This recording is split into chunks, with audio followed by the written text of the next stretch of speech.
Thank you. आपको पता है लक्ष्मी जी, हमारी जुबान और चेहरा भले सच्चाई ना देखे पर हमारी आंखें। जी जी बिल्कुल, मैंने आज थोड़ा किसी को बोल दिया है तो मुझे अच्छा नहीं लगता मुझे किसी को कुछ बोलना, बट मुझे बोलना पड़ा। मैं इतना पर्सनली चीज़ नहीं लेती हूँ, पर पता नहीं जब हर्ट होता है ना तो निकल जाता है मुझसे। ओके कोई बात नहीं, ये चीज़ अपने भाई साहब को मैसेज कर दीजिएगा। बोल रहे थे मेरी बहनें सुनेंगी तो उनको बुरा लगेगा। क्यों बुरा लगेगा? आपको पता है मैं कितनी अच्छी भाभी हूँ, है ना, कितनी प्यारी हूँ। देखिए देखिए मेरे चेहरे पे कितनी मासूमियत है, दिख रहा है ना, कितनी प्यारी भाभी हूँ। समझ सकती है ना, तो अपने भाई जी को भी समझा दीजिएगा। उनको लगा है कि उनकी बहनों को बुरा लगेगा। बोले मैं भी तुम्हारी भौजाई को भड़काऊंगा, मैं भी भड़का के दिखाइए। मेरी भौजाई को पता है ये सिर्फ रील है, बस आंखें पढ़ने वाला चाहिए। हाँ जी आंखें पढ़ लिया, ज़्यादा कुछ नहीं है, ऐसा कुछ नहीं है, बट मन में मेरे हो जाता है क्योंकि मैं किसी को बोलना नहीं चाहती कुछ भी, दिमाग में 3-4 दिन घूमेगा। और खास करके जब किसी को आप अपना मान लो ना, तब किसी को कुछ बोलो तो बुरा लगता है ना पल्लवी बहन। लेकिन हमने बुराई नहीं की थी, हम मुझे पता था वो सामने है इसलिए मैंने बोला था। गुस्सा निकालना ज़रूरी है, मन में अगर कोई कसक है ना तो निकाल दो, बेटर रहता है। माँ होती हैं, एज नॉट मैटर। बिल्कुल बिल्कुल बिल्कुल बिल्कुल।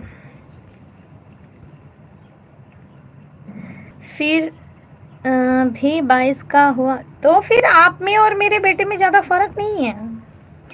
19, 20, 21, 22, 3 साल का फर्क है।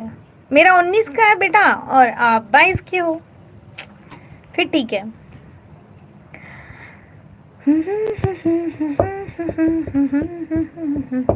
थैंक यू मनोज भाई, थैंक यू पल्लवी बहन, थैंक यू बिंदु बहन। मैं तो आपके लाइव में भी कमेंट क्यों दिया? मैं तो आपके लाइव में भी कमेंट क्यों दिया मतलब मैं समझी नहीं। जयदेव भाई राधे राधे। सॉरी मैं आपका नाम लेना भूल गई, सॉरी। भाभी नहीं, सॉरी भाई नहीं होंगे, भाई जी होंगे, भाभी जी होंगी, सॉरी।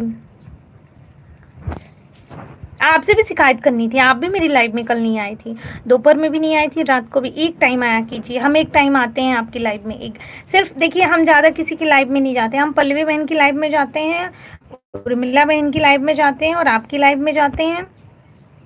और मनोज भाई की लाइव में वो भी 2-3 दिन से नहीं जा पा रही हूँ, उसके लिए माफ़ी चाहती हूँ क्योंकि शाम का ही, और पता है आपका और मनोज भाई का लाइव सेम टाइम पे चलता है और उसी टाइम पे मुझे पूजा भी करना रहता है। मैं कैसे हैंडल करती हूँ पता है।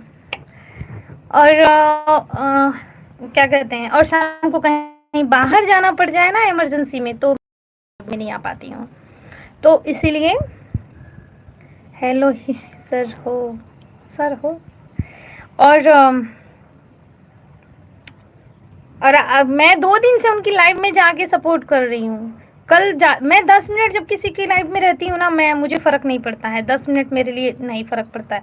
पर मैं अगर बैठ के आधा घंटा किसी को सपोर्ट की हूँ तो ऑनेस्टली मुझे कोई बुरा समझे तो सॉरी, पर मैं दिल से बता रही हूँ, आप भी अगर किसी को आधा घंटा अपना बैठ के दे रहे हो ना तो आपको भी तकलीफ़ होगी। मैं आधे घंटे में ना ये काम करूँगी ना तो कम से कम 150 रुपये कमा लूँगी, है ना। या कोई भी कोई काम अपना कर रहा है, चाहे पल्लवी बहन भी सिलाई का काम करती हैं, वो भी आधे घंटे अगर किसी को दे रही हैं और आधे घंटे में सिलेंगी ना तो भी 100-200 रुपये कमा ही लेंगी। तो फ़र्क तो पड़ता है, सबको फ़र्क पड़ता है। अगर आप भी किसी को टाइम दे रहे हो तो एक आधा दिन नहीं समझ में आता है, एक आधा दिन अगर हो जाता है, कभी लाइट का प्रॉब्लम, कभी कुछ प्रॉब्लम, समझ में आता है। पर जब आप बिल्कुल नहीं आ रहे थे और फिर भी हम जाके कर रहे थे, उस टाइम का तो थोड़ा सा लिहाज रखना ही चाहिए ना हमको। अगर हमारे लाइव में 4 दिन, अभी एक क्लियर बात बता रही हूँ, मनोज भाई कल भी मेरी लाइव में आए थे, आज भी आए हैं, और मैं आज शाम को नहीं जाऊँगी उनकी लाइव में। और मेरा काम है आज का और कल का रिकवर करना उनकी लाइव में। उन्होंने आधा घंटा दिया है, मैं 1 घंटा दे के आऊँगी, ये मेरा फ़र्ज़ है। क्योंकि यहाँ पे पर्सनली कोई किसी से इतना ये नहीं है, ठीक है, वो रिश्ता जुड़ गया है, लेकिन नॉर्मली हम एक दूसरे से अपने ज़रूरत के हिसाब से ही ये किए हैं ना, जुड़े हैं। मैं गलत बोल रही हूँ तो कोई बोले।